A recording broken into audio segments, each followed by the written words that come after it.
So one other thing that I want to mention that I don't think I mentioned was color. It's really important to understand color in like a programming computer sense.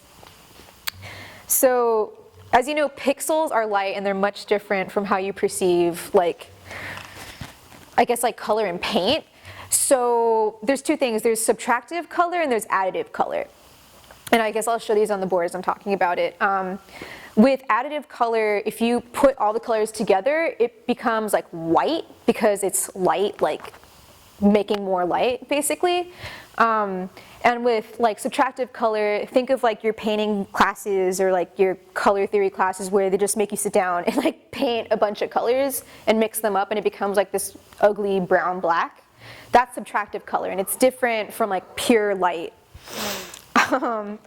So when you're writing anything in like code or like pretty much in computers, I guess, it goes by a scale of 255, like 0 from 255. Whoa, calm down. So anytime you're setting a color, like you could say, like I want my stroke to be blue. So you would say, like on a scale from 0 to 255, whoa.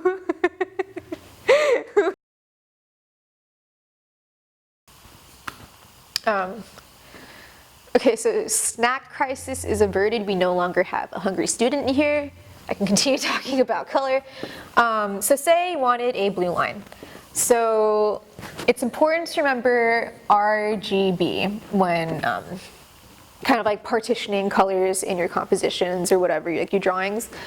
And all RGB stands for is red, green, blue. That's kind of like a color system that we use for computers along with CMYK, which just means cyan, magenta, yellow, and black. The K is black. And you might be familiar with that from your printer. Printers use CMYK. But anyway, they all kind of use this system, like a number system, to kind of like show where the value is on the color scale. So to explain that, if I wanted a blue line, I would say I want my red to be 0, I want my green to be 0, and I want my blue to be 255, with 255 being like the full intensity of blue or whatever, or like the full usage of blue. And like you can mix these together, so these aren't really primary colors, so I'm not really sure what green and blue together would make. But if we want to make this like 255, like that's what it would look like.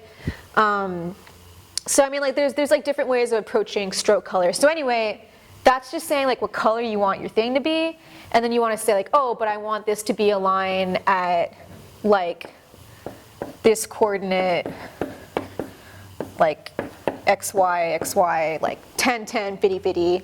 So if we're going in the spirit of other videos. But yeah, that's color explained.